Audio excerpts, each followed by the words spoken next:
Hello again, everyone, and welcome to the Locker Room podcast. I'm live on location tonight from the Hunt House, the Zandy Blue Bar, Speakeasy Jazz Room.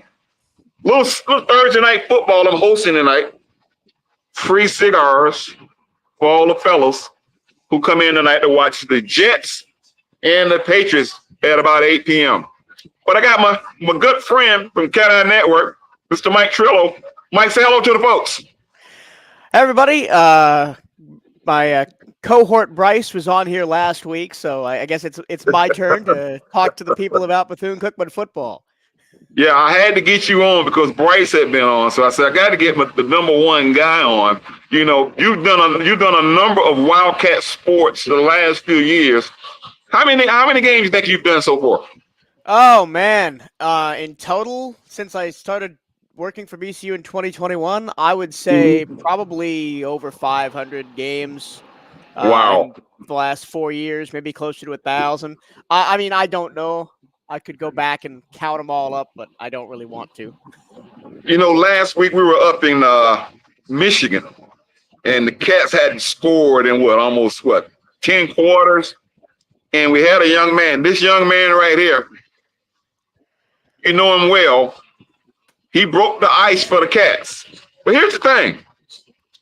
I listened to the ESPN broadcast, and they were calling him Basil, Juju Basil. They thought he was Juju Basil. So hold on, let's see who we got coming in. Hold on, we got Coach Little coming in, even though he don't have on his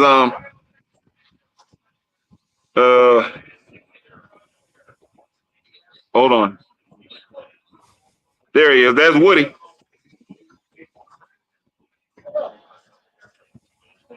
Ray Woody, how you doing, man? What's up, Woody? Going by. But yeah, I didn't know that they were calling Bazul D's Bazul. Yeah, I don't listen to the ESPN calls at all, or the TV calls, or whoever carries the games. I mean, I only listen back to my own call for research purposes. But yeah, that's weird. I guess 5 and 2, it kind of looks similar, but yeah, no, Darnell, man. I tell you what we're gonna do. Let's take a listen to their call, and then we'll take a listen to your call. I should have known you had this ready. Takes it off a bounce at the 2. Says Basel has a seam across the 35, and he breaks loose. One man to beat to the 10. Touchdown. Second kickoff return for a touchdown today for Bethune-Cookman. No flags. Unbelievable. He closes the first half with a kick return for a touchdown and opens the second half. I would be shocked if Western Michigan kicks it anywhere near. Darnell Dees the rest of the game. Makes one man miss right in the middle. Outruns the kicker. Unbelievable individual effort. A good job. We got Raymond Woody III coming in with, hey, Raymond, how you doing? You got your audio on? All right, we're gonna wait for him to get his audio set. I'm gonna play your call now, Mike. It's going to be fielded at the 2-yard line. He's going to bring it out. 10 left side, 15. Makes a man miss 20, 25, 30 left hand sideline. 35, 40. He's in the open field. 30, 20, 15, 10, 5. You can put it on the board. Touchdown Bethune-Cookman. Touchdown Maroon and Gold. Darnell Dees for the second time tonight has a 100-yard touchdown return. Dees with a... That's your call, Mike, and that's ESPN's call. I think I like the Cat Eye Network call much better than the ESPN call. Well, you got to have the hometown guy going crazy on a big kickoff return like that. All right. Hey, I got 2 more guests coming in. I got NFL Hall of Famer, easily the most famous BCU Wildcat ever, Coach Larry Little's on. Hi, Coach. Hey, how you doing, Darryl? Fine. All right, and I got Raymond Woody III, the free safety, #1 for the BCU Wildcats. How you doing, Ray? Put your audio on. Now he Get still your audio can't on. hear us. He can't Still hear can't us. hear his audio. You got to click that audio button. Coach Little, how you doing down there in Miami, man? I'm doing good, babe. I'm looking at this young. I'm looking at this young man. The old man like me can get on, and he can't get on. Hey, that's the coach's son too, man. He went to Cal. I know he know how to do this. Yeah, I know. I have Mike Trillo on. He's the play-by-play guy now for the BCU Wildcats. I know you remember another Mike, or Mike Johnson. Mike has gone on to heaven, but this Mike right here, man, has really picked up the slack, and he's doing a great job broadcasting BCU sports. So I know, Michael. I'm doing well. I'm doing good. I know Mike want to ask you a few questions. I know he got some notes down there. Mike, you got anything you want to say to the Hall of Famer? Well, I just wanted to get your opinion of. Wait a minute. You said the future Hall of Famer. No, I say to the Hall of Famer. You've been a Hall of Famer.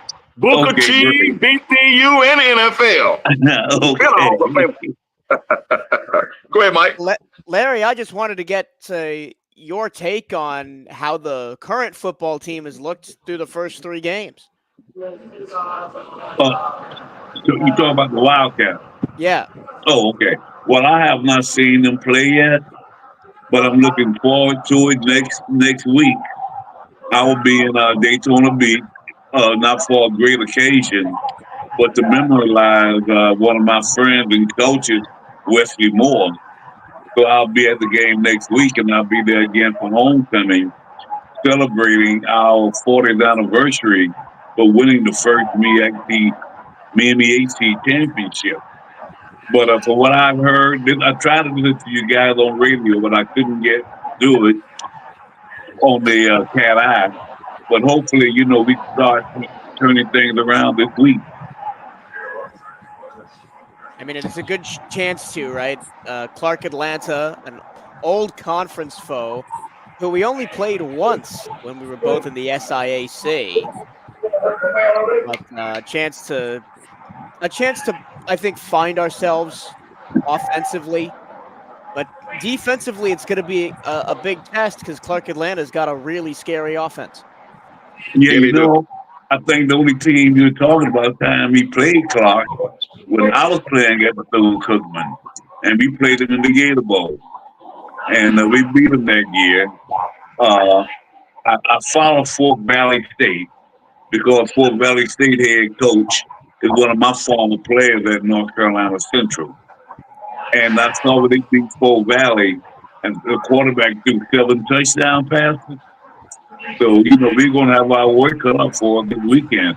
I don't know where this guy came from. I think he came from Allen University, is what I read. But he is an outstanding quarterback. So we do have our work cut out for us. And you can't count out Division II teams coming to FCS teams. Because when I was head coach at North Carolina Central, we were a Division II team. And we came into Daytona Beach and beat my alma mater, Bethune-Cookman College. Yeah, I remember that.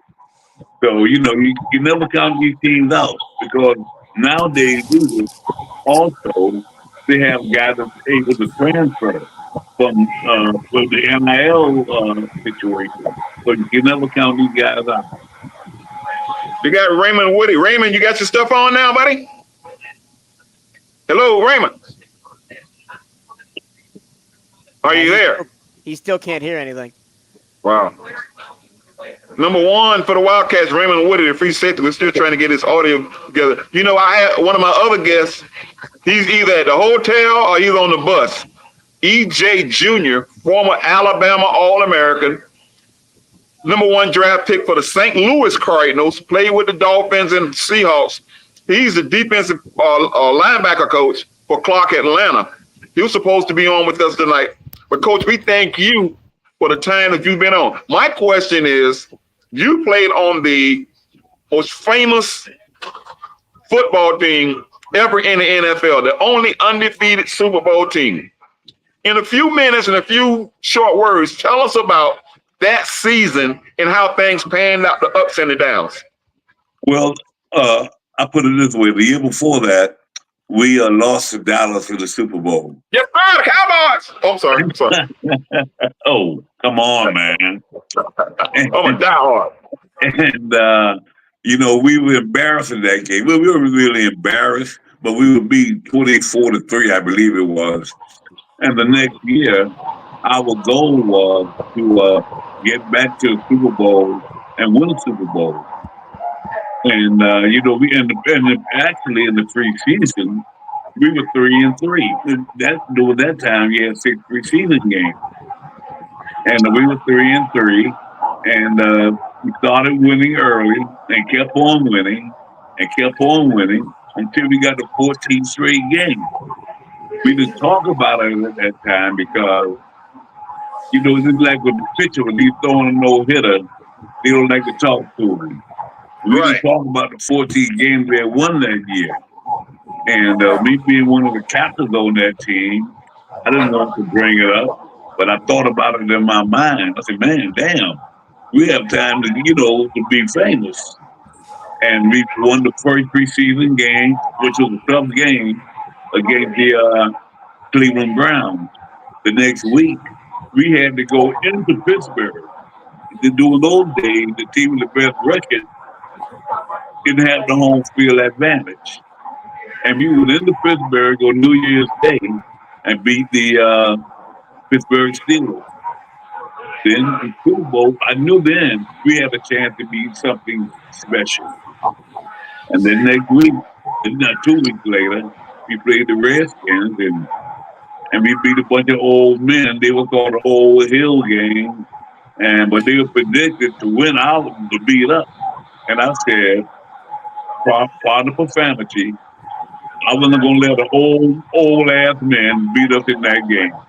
And we won that game. And it would have been the only shutout in Super Bowl history had not Gallo the premium through that pass to make Mike Bass way all the way into the Super Bowl. Wow. You had a storied career. Like I tell folks all the time, you probably can back this up too. You probably don't remember, but I've been around Wildcat football for over 60 years. And I remember when you played, y'all wore those red uniforms. Remember those old Tuskegee looking uniforms, those red and gold uniforms? And the number one spot in Daytona for sports was those back steps of the gymnasium. And we used to fight over who would carry your helmet. And you had a storied career at BCC, and I remember you being drafted by the San Diego Chargers. No, I wasn't drafted. I was a free agent. Nobody drafted me that year, right? I wasn't good enough to be drafted, so they thought I was a free agent. But since then, uniforms, I remember those red uniforms. Actually, President Moore, Dr. Moore brought those uniforms home, and they were not maroon and gold. They were red. They were red and gold. I remember that. That was yesterday. Mm-hmm. Yep. And then you went on to the San Diego Chargers, and then you went on to the Miami Dolphins. You got some great relationships with Mercury Mars, Jim Kidd, Bob Greasy. How many of you guys are still around right now? Oh, my God. Well, unfortunately, I think I was speaking to Dick Anderson the other day. I think we've lost like 20-something guys off of that team. And one of my teammates, I can't call his name right now, I just saw him 2 days ago. Okay. Because I don't want to put his name out there now until something official happens. 2 days ago, I saw one of my teammates, and he's been given 6 months to live. Wow. So, it's been hard. It's not easy when you're blood and tears with these guys. And so we lost 3 in 2 years. You began Mike Colin and Tim Foley within the last year. And the older you get, like I tell people, the older you get, the more people you know are going to leave you. And just like I lost one of my teammates, I just found out this morning, Bethune-Cookman. You might know him as Toe Hat. What? Toe Hat was one of my teammates at Stone Cook when I got a phone call this morning from his wife saying that he passed away in his sleep last night. So We've had 4 Wildcats to pass the last 2 weeks. Remember Charles Riggins? Charles Riggins played. Coach Riggins, but I knew about John. Yeah, he played with me under Coach Henson. He played under Coach Henson. He passed away in his sleep. I know. Toe Hat also. Wow. Yeah. So Coach, And we lost some guys playing with me, Jerry Simmons. We lost Carmichael. We lost J.J. Moore, who was my roommate. And we lost 4 guys recently that I played with that platoon Cookman. And it's not easy every year. And you always come at my age. I'm 78 years old now. Wow. Who's going to be right, Coach, let's move forward. What is it like being enshrined in the Canton? We're the best football players ever in that hall. What is that like? I'll put it this way. There are 35 guys in the Pro Football Hall of Fame that came from HBCUs. And I was one of those guys. A guy that was a free agent. No one, I tell you one thing though, one guy, Bethune-Cookman, not even Coach Sy or Coach Jay Johnson, ever told me this. My freshman year, there was an Omega dance on campus. A lot of football players, we were young and crazy and did some things on campus that we shouldn't have done. And I was walking through the gym one day, and this old former coach at Bethune, that Coach Sy and Coach McLaren, stopped me. He said, "Little, come in." I said, "Hey, Coach." His name was Bunky Rudolph Bunky Matthews. Yeah. And Bunky called and said, "I want to talk to you." I said, "Okay, Coach, come on." I sat down and said, Little, if you know Bunky, you knew the way he spoke. He said, "Little, you can be great." He's the first person to ever tell me that. And I was at Bethune-Cookman. But the last words were, "But you an alcoholic." I mean, Coach, I wasn't drinking. I was one of those guys. But Bucky did tell me I could be great. And he saw that in me. And that was my freshman year. I never even thought about being great. All I thought about was trying to get an education and move on with my life. And hopefully, one day, I could play in an NFL. I never thought I would go as far as I did, playing from little old Bethune-Cookman and Howard Cosell. Whenever the Dolphins played, Howard Cosell would always say, "Larry Little from Little Bethune-Cookman College." Yes, we did. And we got to bring my Woody back. Woody, unmute yourself. Hey, are you there? Yeah, we got you. Hey, young man, how you doing? I'm good. How y'all doing? I'm good. Love talking to your daddy when I can. I do everything I can for him. Yes, sir. Appreciate you. We got the coach's son, Raymond Woody III. He's been everywhere. He's been to Florida State, Cal. Now he's at BCU. He's playing in the secondary. But you know what I was thinking about today? You played Division I football, and now you're playing HBCU football, but you haven't played an HBCU team yet. This week, we got Clark Atlanta coming in. Tell us about the process that you guys have been through the first 3 weeks. We played South Florida, played a great Mercer team, and last week, to me, you recognize my face, right? You see me on the sideline every game. Yeah. I'm the radio guy, yeah, but I'm also a motivator, and I'm always in everybody's ear. But I saw something click in the third quarter after D's touchdown. Our attitude changed. So tell us about the process it's been the first 3 games. I feel like going into the first 3 games, obviously, you want to win every game you play in, like just through the off season, harping, just getting ready for South Florida, then Mercer, then Western Michigan. 3 great teams, like you said. Just our mindset has just been getting better each and every week. Like Coach says all the time, all of our goals are still ahead of us. Like we haven't played a conference game or anything like that. But at the end of the day, we're trying to go week in and week out and get better. And I'm sure, like you said, as you could see, each week we've been getting better and better and better. And I feel like we real close to putting it all together. And going forward this week, that's what we're looking forward to for the team, the fans, and everybody. Just we know our potential, just showcasing that potential by putting it together on all 3 phases. Mike, you got something for him, Mike? Yeah, the first 3 weeks you've played teams with very different offensive mindsets. I mean, week 1, USF, up tempo, blazing speed, ran you out of the building. Week 2, Mercer, more of a balanced attack, mobile quarterback. And then last week, Western Michigan was more of a ground and pound and then take the top off the defense with big passes. And then you're going to see another completely different offense this week with Clark Atlanta. They got a kind of old style run and shoot air raid attack coming in. What have you been doing in practice this week to prepare for that? Like I say, I mean, I try and take every game the same. I approach every game the same way, just as far as preparation and watching film. But I know a lot of us, like you said, the ball going to be in the air a lot this week. So, I mean, we just want to be able to take advantage of those opportunities when they come to us, just being able to create a lot of turnovers, getting after the quarterback. Like you said, they pass the ball a lot. They got some decent receivers, solid quarterback as well. So we just really been focusing on us, being disciplined, communicating well, and just being good with our technique. And like I said, just trying to put that full product on the field to showcase to everybody what we're capable of. You know, yesterday was a big day for you, right? 24th birthday yesterday.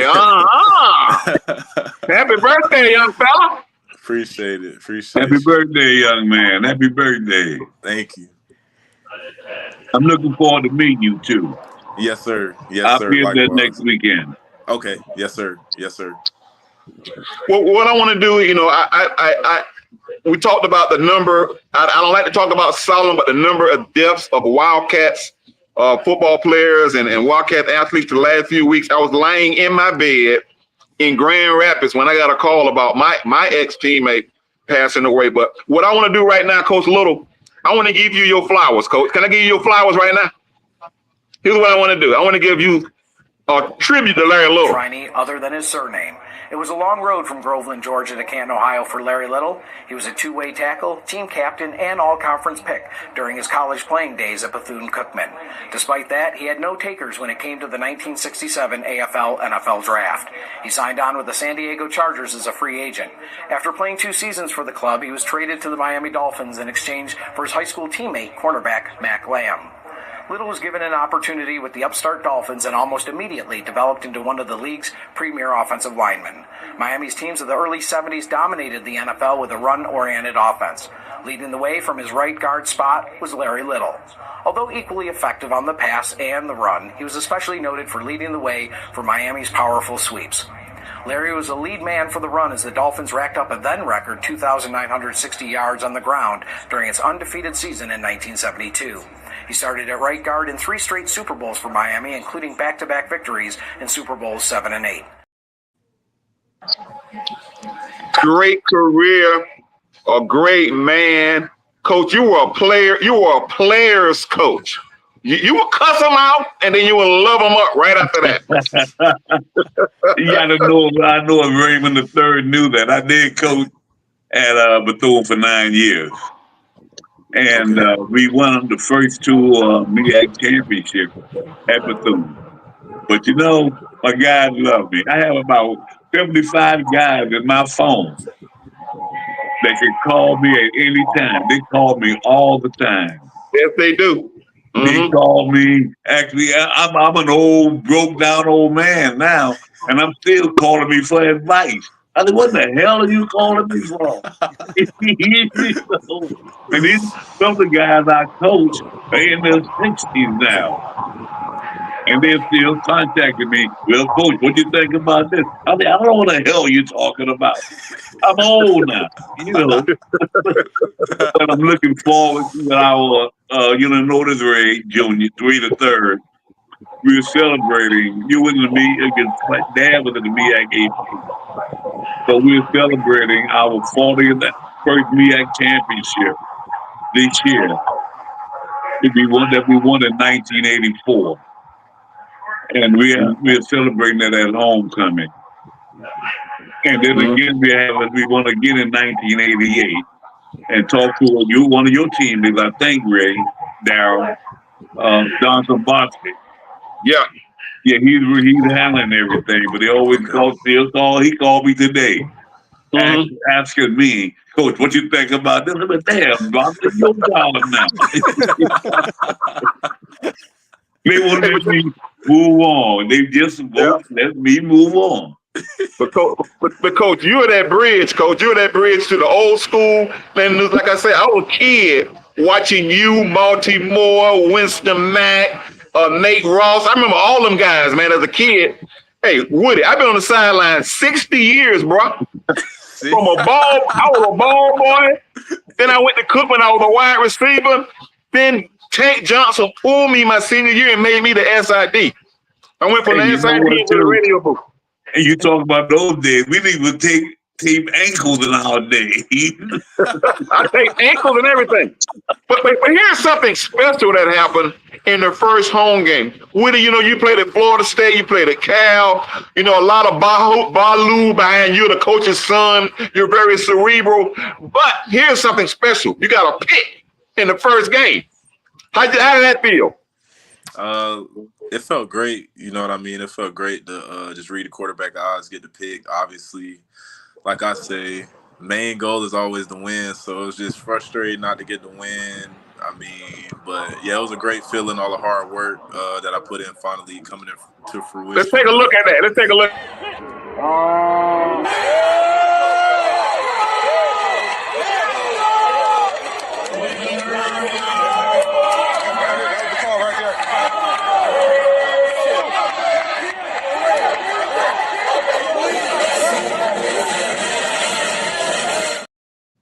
I remember in the post game, you were asked that question about how you felt. Know what your dad said? Oh, that was expected him. He's supposed to do that.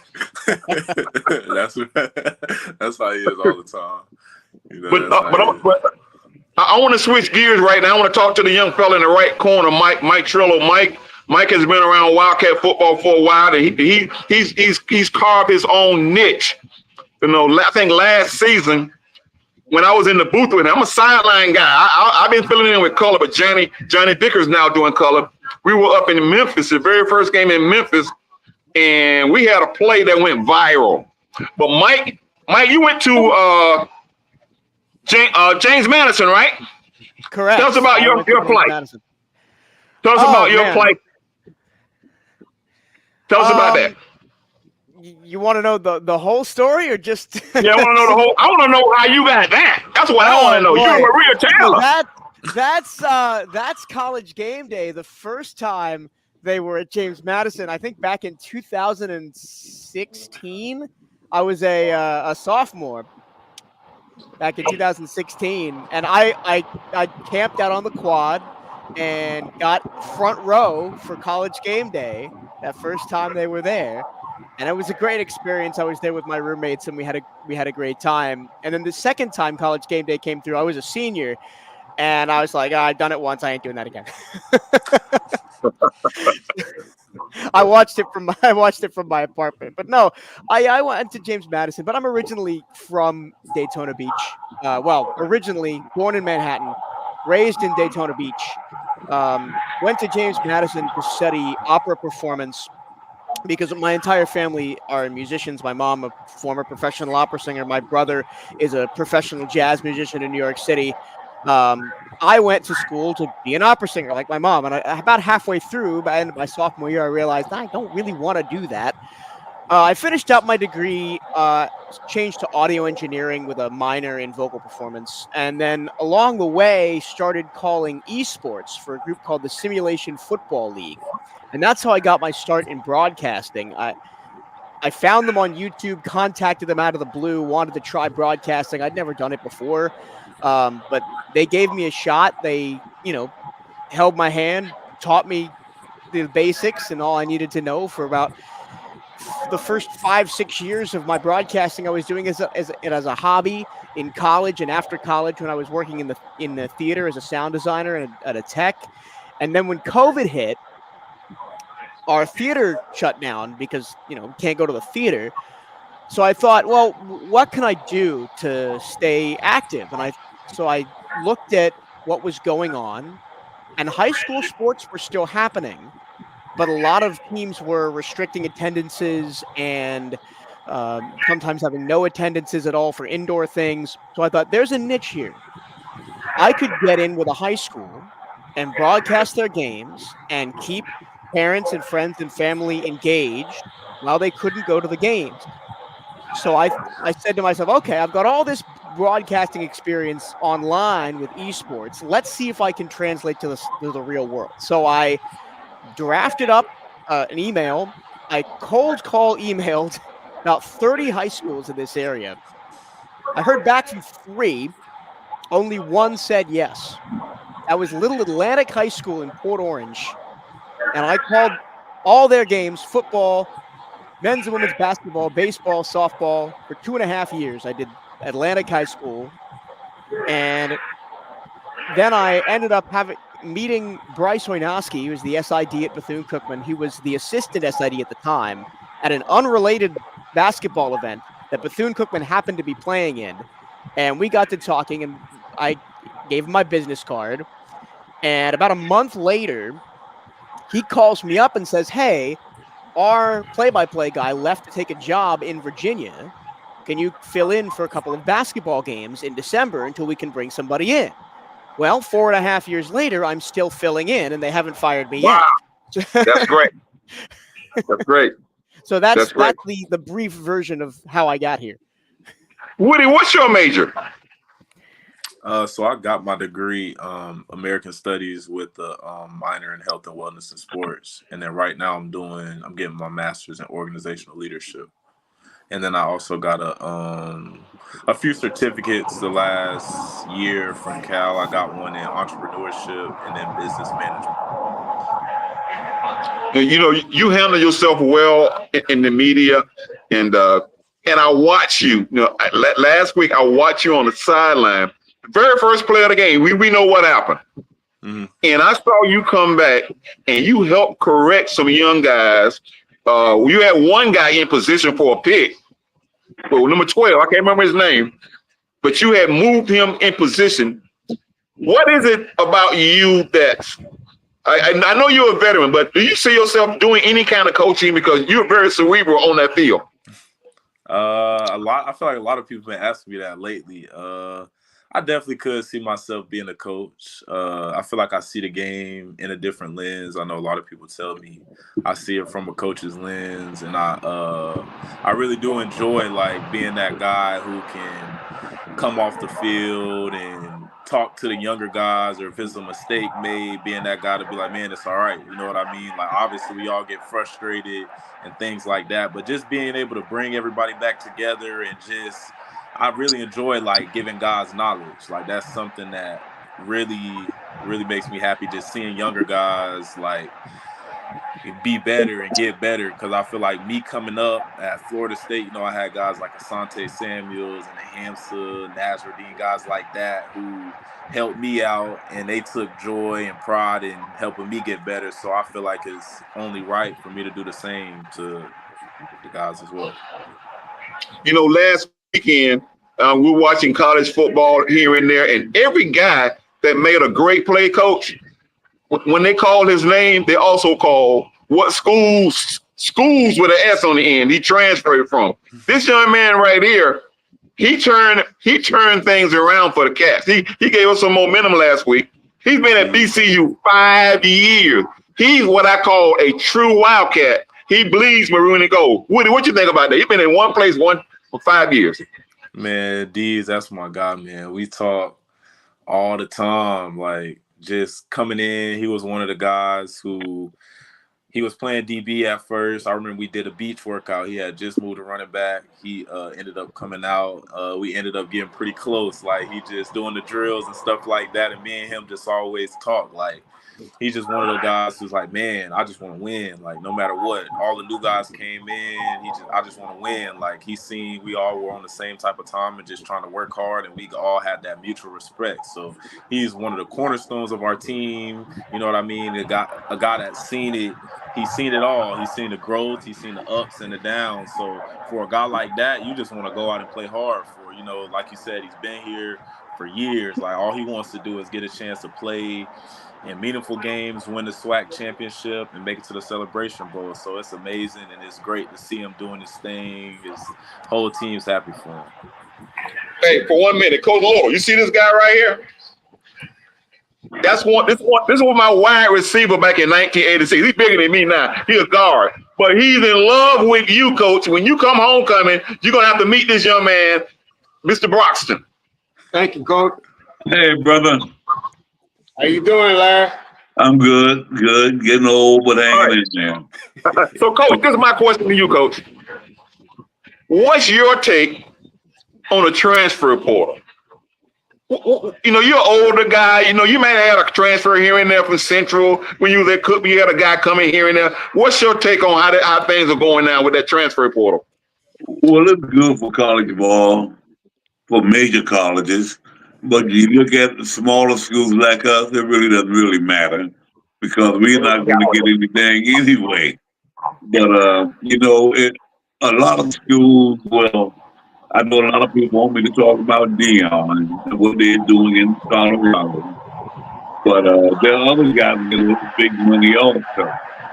But it's good because guys have been getting paid. And it's good to be able to get money now. But it's going to be really to the extreme. You got college guys making $3 million. Yeah.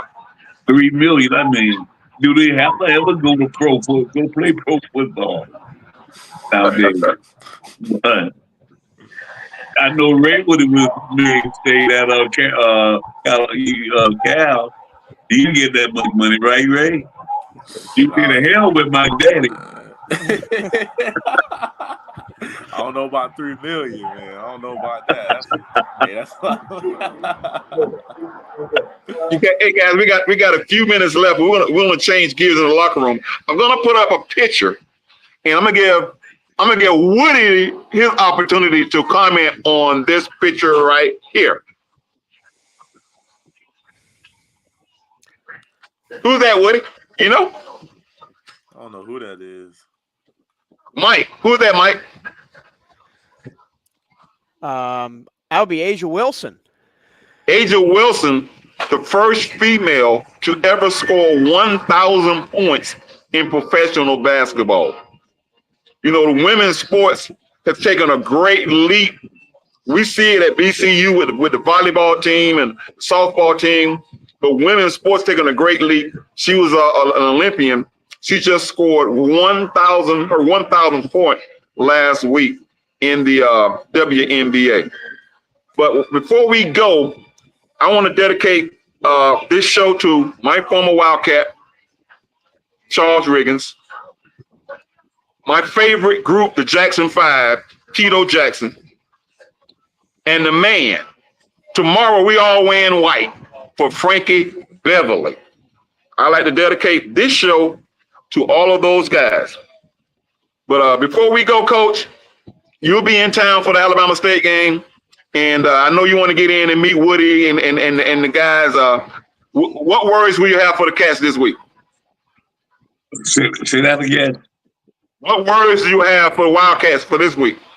Well, I just want them to go out there and play their game and to do what they've been doing so far, but do it a little bit better. You know, fans can be very fickle. Oh, you talking about the Wildcat fans? Yes, I am. Because I dealt with a lot of them when I was coaching. Yep. But just go out there and do what they're supposed to do what the coach is supposed to do, get the coaches prepared them to do, and go out there and beat Clark Atlanta. And next week, they'll play Alabama State. I saw Alabama State 2 weeks ago, and they're a good football team. One of my former players that plays for me, Trey Oliver, is the head football coach at North Carolina Central. And I went to that game, and Alabama State is a good football team. One thing I want to say before we go, I have 4 guys that played for me at North Carolina Central that are now head coaches at HBCU.